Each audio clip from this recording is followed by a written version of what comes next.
मध्य प्रदेश में रबी के सीजन में किसानों को खाद और यूरिया की भारी किल्लत का सामना करना पड़ा। अभी भी हालात बहुत ज़्यादा नहीं बदले हैं, लेकिन तस्वीर कुछ बदल रही है। इस नई तस्वीर के बारे में बात करने के लिए हमारे साथ हैं एक प्रोग्रेसिव किसान मिश्री लाल जी। मिश्री लाल जी, सबसे पहले आपका बहुत बहुत स्वागत है। धन्यवाद जी। और ये बताइए कि अभी वर्तमान में क्या हालात हैं खाद को लेकर?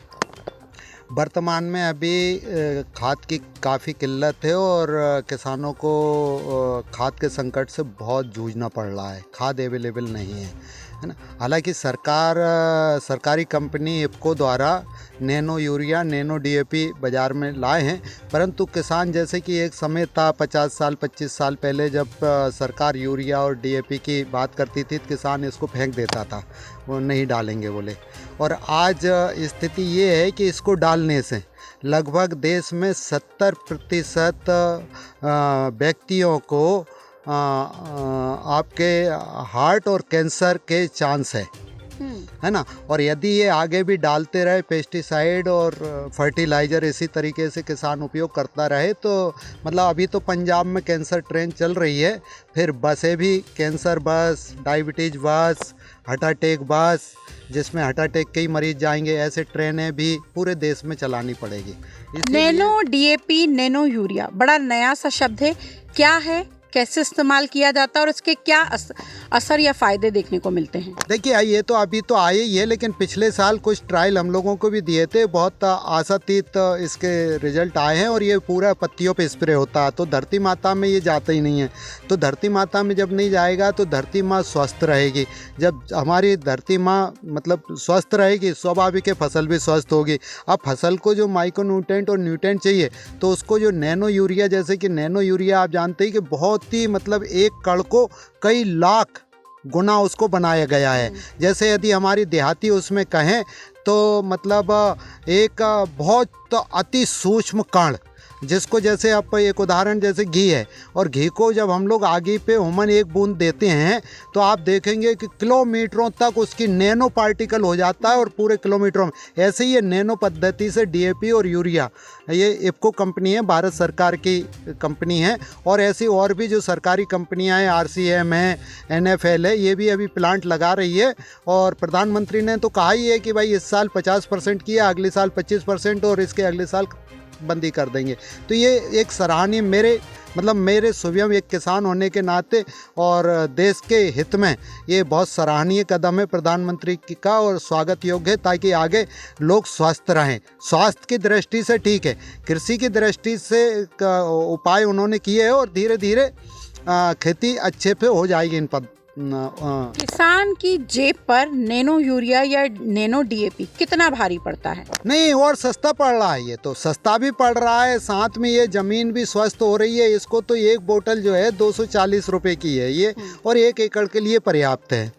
अच्छा। हाँ, तो उस हिसाब से ये मतलब सस्ता ही पड़ रहा है, छींचने का झंझट। तीसरा ये है कि जहाँ पानी की किल्लत है, पानी नहीं दे पा रहे, वहाँ यूरिया नहीं डाल सकता किसान, लेकिन इसके माध्यम से यूरिया डालेगा तो फसल को यूरिया मिल जाएगा, ताकि जहाँ पानी नहीं है वहाँ भी फसल की पैदावार को बढ़ाया जा सकता है। एक सबसे बड़ा फ़ायदा ये है। अच्छा, क्या इसके ज़रिए ऑर्गेनिक खेती को बढ़ावा दिया जा रहा है? नहीं, ऑर्गेनिक खेती तो होगी ना भाई। जैसे अब केंचुए, जब रासायनिक खाद नहीं डलेगा खेतों में तो केंचुओं की संख्या और आपके एजेक्टोवेक्टर, पीएसवी, राइजोवियम, है ना, इसके अलावा ट्राइकोडर्मा, सुडोमोनास और बीटी, ऐसे जो लाभदायक बैक्टीरिया और जीवाणु और जो हमारे मित्र जीवाणु और मित्र कीट है, वो सबों की बढ़ोतरी होगी, जिससे खेती में रासायनिक दवाइयों की, रासायनिक खादों की कम मात्रा मतलब धीरे धीरे बंद हो जाएगी, जिससे लोगों को जो अन्न खाएंगे और सब्जियां खाएंगे तो स्वस्थ रहेंगे लोग। अच्छा, ये जो आप नैनो यूरिया या नैनो डीएपी की बात कर रहे हैं, इसको लेकर किसान कितने जागरूक हैं, कितने लोगों को इसकी जानकारी है? नहीं, जानकारी तो सरकार द्वारा दी जा रही है, इफ्को भी काफ़ी वो कर रही है और भी सरकार भी इस पे काम कर रही है। और जब खाद की दुकानों पे जब ये चीज़ आ गई है तो खाद नहीं मिल रहा है, तो खाद की दुकानों पे ये चीज़ बिक रही है, जिससे अब खाद नहीं मिल रहा है तो किसान अल्टरनेट के तौर से अब यूज कर रहा है, लेकिन मन से नहीं कर रहा है। अच्छा। मजबूरी में वो उपयोग कर रहा है, लेकिन मजबूरी में उपयोग करने से क्या होगा, यदि अच्छे रिजल्ट आएंगे तो अगले साल खुद करने लगेगा।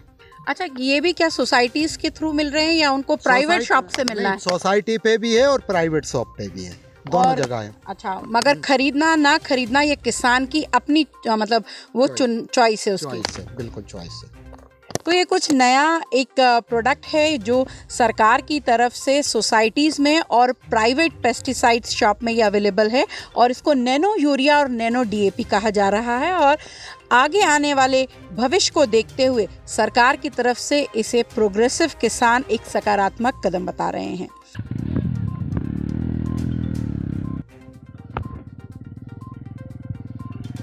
किसानों को खाद के लिए खासी मशक्कत करनी पड़ रही है। किसानों को खाद मिलना कितना मुश्किल है और कितनी दुश्वारियों से उन्होंने इसे हासिल किया है, इसके बारे में हम जान लेते हैं। तो मीना जी, ये बताइए, हम यहाँ देख रहे हैं कि आपके इधर एक खाद की बोरी रखी हुई है, तो आप ये बताइए कि आपको इसे हासिल करने के लिए कुछ मुश्किलें पेश आई या आपने वो आसानी से जाके सोसाइटी से मिल गई? नहीं मैडम जी, आसानी से नहीं मिली। खाद की बोरी मिल कर रही है डीएपी, जो 1840 ओरिजिनल जो डीएपी है वो यहाँ से बाड़ी बरेली वहाँ से लेके आए और 1200 रुपये की जगह 1470 रुपये में बोरी खरीदी है। मतलब उसे खरीदने के लिए आपको कितनी दूर जाना पड़ा? बाड़ी बरेली यहाँ से 150 किलोमीटर दूर, 150 किलोमीटर दूर से वहाँ तक डीएपी मंगाई है। अच्छा, बाकी दूसरे किसानों के क्या हाल है? क्या उन्हें आसानी से मिली? अरे किसी को नहीं मिली, सोसाइटी दे नहीं रही है। भोपाल में कई प्राइवेट दुकानों पे मिल नहीं रहा है, पर जहाँ अपनी जुगाड़ लगी, कहीं रिश्तेदारी में कहीं भी कहीं चीज के है, वहाँ से चाहे महंगी मिले लाना वो नहीं करना पड़ा। और जिन किसानों को नहीं मिली उनकी खेती के क्या हाल है? इसलिए बुरे हाल है। कोई 0.050 बोरा है, कोई गोबर का खाद मिला के बोरा है, कोई ये बिना खाद का बोरा है, तो ये दिक्कत। अच्छा, सरकार ने भी नैनो डीएपी भी लोगों के लिए अवेलेबल कराई है, किसानों के लिए अवेलेबल कराई है। Nano DAP, nano urea, nano DAP किसानों के लिए सरकार ने अभी मिली नहीं। सोसाइटी में अगर आई हो तो किन सकते हैं, अभी आई हो तो किन सकते, अभी तक तो कोई उपलब्ध नहीं। तो कुल मिलाकर जो रबी के सीजन में किसानों को खाद और यूरिया की किल्लत का सामना करना पड़ रहा है वो बरकरार है। हालांकि नैनो यूरिया और नैनो डीएपी की बात की जा रही है, ये भी कहा जा रहा है कि सोसाइटीज़ में अवेलेबल है, लेकिन जो किसान है वो ये कह रहा है कि उसे इसके बारे में जानकारी नहीं है, अभी उसे इसको लेकर जागरूक नहीं बनाया गया है। टाइम 8 मध्य प्रदेश के लिए मैं सीमा वर्मा।